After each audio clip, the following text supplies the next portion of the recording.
Aloha and welcome back. So today is a very exciting video. I got my first, well, yeah, my first sets of alcohol markers. Spectrum Noir, I got two 24 sets, the one that's vintage, and then this one here that is nature. I wanted two sets that didn't have any colors that I would have duplicates of.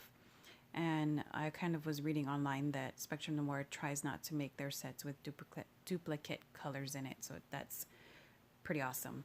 But I'm super stoked. I've been crafting, making cards for about a little over 8 years, and I've been, I always watch all the, alcohol marker tutorials on, coloring images and stuff and how gorgeous it is, but I never could afford them, and so there was a sale going on at an online store, and I had some extra money from birthday and Mother's Day, so I decided to get me two sets. So I'm super excited. This is my first time using these markers, so I thought I'd leave the coloring in. I stamped out this floral image from Spellbinders, and I'm gonna use the vintage set here and just pick out. It's super simple with these sets. They are grouped together in family groups. So I'm gonna use the AP, like this pinkish colored tones. So I'm gonna use AP 1, 2, and 3. And so, like I said, this is my first time using alcohol markers. Never used them ever. So I did look up a quick tutorial on online, and this I found was probably the easiest way for me to get the best results. So I took the lightest color and I laid down some ink with the lightest color to get the paper a little wet, and then I went in with my darkest color and put in the shading or shadowing where I thought I would want it, and then come in with the mid-tone. In this case, it's the AP2, and then in circular motions, just trying to blend between the darker color and the lightest color. And then coming back in with my lightest and then blending everything out. And I found that to be the easiest and the best results for me. I'm of course going to be looking at more tutorials to see, how other people do it and what's the best method, but this here worked, just beautifully for me. And I did start in a small section because, like I said, it's my first time using it, and I was kind of, wary when you get into using a new product. But so I'm just going to repeat the same process on the other side of this flower image. And I'm so excited. I'm excited how this whole image came out. I'm excited about my pens. I've been waiting for years and years. And anybody who knows me I've been talking about alcohol markers for years and wanting to get them. I did look into Copics. Everybody's always raving about Copics and Copic markers, and I needed like a little bit cheaper alternative. So I've been looking at a bunch of different pens. Like I know Altenew came out with their own set of alcohol markers, and I looked into that, and I looked into Spectrum Noir, Nouveaux, and Spectrum Noir actually was on sale when I had a little bit extra money, and I knew I wanted to get some pens, and so they had a big sale going on. So I guess it was in God's plans for me to have the Spectrum Noir. So I'm moving on to one of the smaller flowers here, and I'm using the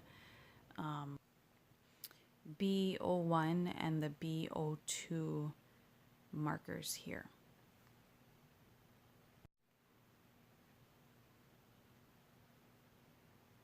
Super simple blending on this one. Just two colors here.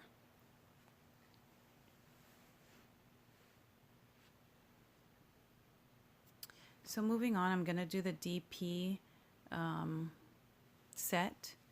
I believe it's DP 2, 3, and 4. Yes. And I'm going to do that little rosebud on the right hand side. This one came out really nice. This was one of my favorite color combos here. So just again, laying down my lightest color, then going in with my darkest, which is the DP4.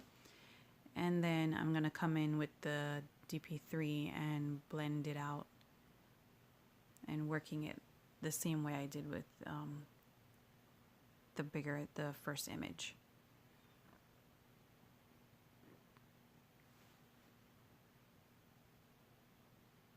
And I'm trying to, when I bring in the darker color, I saw on the tutorial that you kind of want to use a flicking motion. So I'm kind of trying to flick the darkest color and then going in with my second mid-tone color and in circular motion blending out between the colors, and then coming in with my lightest in circular motion just to blend out between the mid-tone and the lightest.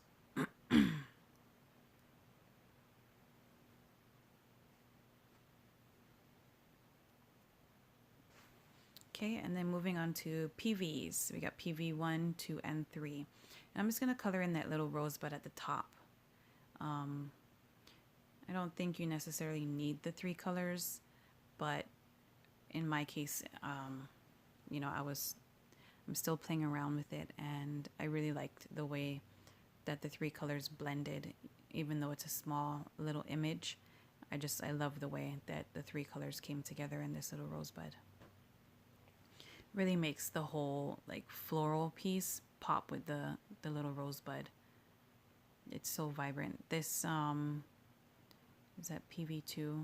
It's really bright, and I thought, oh my gosh, it's not going to blend out properly, but it does. It comes out so gorgeous. So I'm just going to work between the 3 colors, just trying to get it to make sure there's an even blend between the 3 colors. And then moving on to the leaves, I use the YG 1, 2, and 3. I didn't want a really bright leaf tone on these leaves, but same coloring technique here. Just gonna put down a nice coat of the lightest, getting the paper saturated with the ink, and then going in with my darkest, blending in with my mid-tone and my lightest.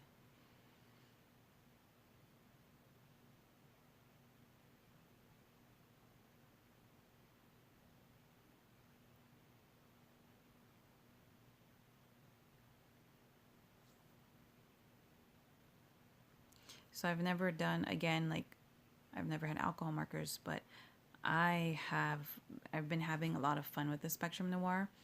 I don't have anything to compare it to, but I do think that it's a really good product. I've been happy with it so far. Since this image here, I've colored a couple other images, and I really, really love the markers. I do think that I've been doing some research, and I've been finding out that, you know, of course, different kinds of cardstock gives you, you know, nicer blending and stuff. So I'm gonna check all that out. But that's the finished product with all the leaves. I mean, look at that. It's just amazing. The blending, I could never do that before. So here's the Spellbinders, the Stampin' Die template. I got the feather. It's called Feather. So I'm gonna use the cutout for this floral piece here. I'm gonna die cut that through my machine, and it cuts out really nicely with the white border. And I also, off camera, I colored, there's these little rosebud sprigs that come in the stamp set, and so I colored those out and I die cut them as well. And I have a plum colored cardstock from Hero Arts, I believe, and I cut that down to be a A2 size card front or card base. And up to the left hand side, like I said in my previous video, I always have these random word die cuts up there. So I have this happy birthday die cut in a craft colored cardstock, which I thought would go really nice with the whole layout of the card. And I do want to say the kind of crafter that I am, or designer, whatever, I basically start with one thing that I want. It's kind of like how I dress. I start with either a pair of earrings and then I match everything to that, or a pair of shoes. So the same way with here. I am using the Spellbinders Nestables, this label, the biggest one. I'm going to die cut that shimmery cardstock. So like I was saying, I always start with one like focal point. And so for this card, it was the flowers. And then I kind of go from there trying to figure out how I want to put the card together. And so I have this plaid background stamp, and I'm gonna ink that up, and I needed some more texture on my card front, so that's what I'm doing here. I'm gonna take the card front, the plum colored card front, and stamp that on the plaid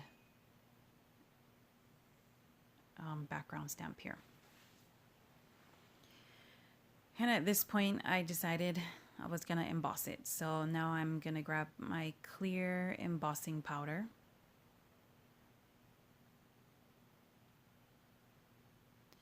And sprinkle that onto my card base. And I do have my heat tool on the side heating up so that I have less warping when I put it to my card base. Okay, and here I'm gonna heat up the powder, and it is clear embossing powder, so it is going to be clear. It's going to leave a shine when it's done heat set.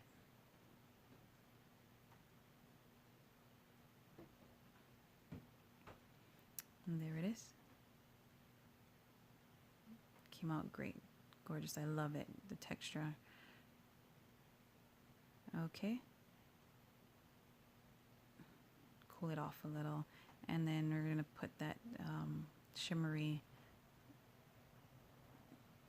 white cardstock right there in the middle. And you know, sorry about the lighting. When I filmed this, it was sunset and the lighting wasn't all that great. And through my blinds, I had all kinds of light coming in. So sorry about the quality.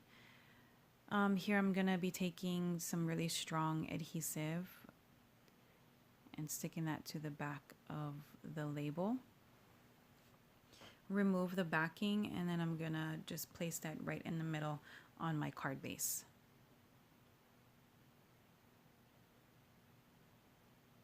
I'm trying to get it as centered as I possibly can.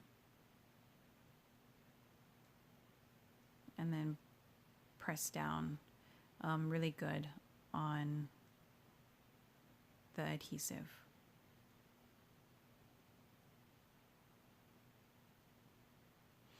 Okay, and then I'm going to use the multi-medium matte glue, and I'm going to glue down my focal point, my floral focal point here.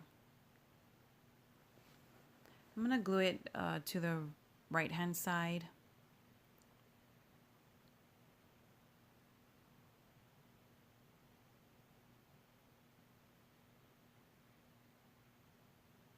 With a little bit hanging off the sides.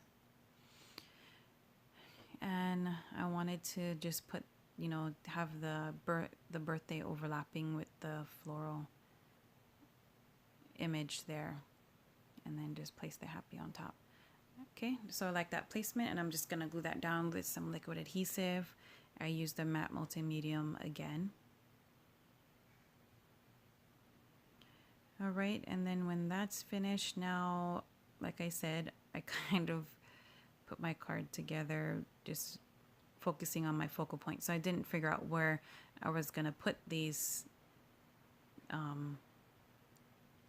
rosebud sprigs, but so here I'm just trying to figure out wherever I can fit them in is basically where they're gonna live.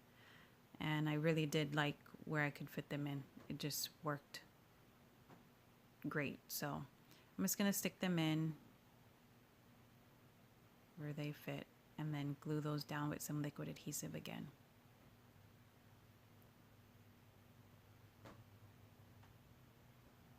And there's the home for the yellow one. Perfect.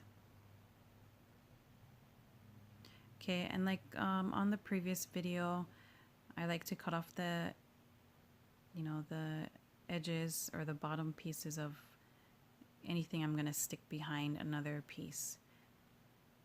So I did add some sequins, and now I'm taking my Spectrum Noir shimmer pen and I'm putting shimmer on all the flowers and the rosebuds. It came out just gorgeous. I mean, the shimmer, the shine, the sparkle. This card is one of my favorites for sure. And my first time using alcohol markers. So here are some still shots of the card that I made. And again, I'm sorry about the lighting. It was, when after sun was setting. But mahalo for watching, and I'll catch you next time.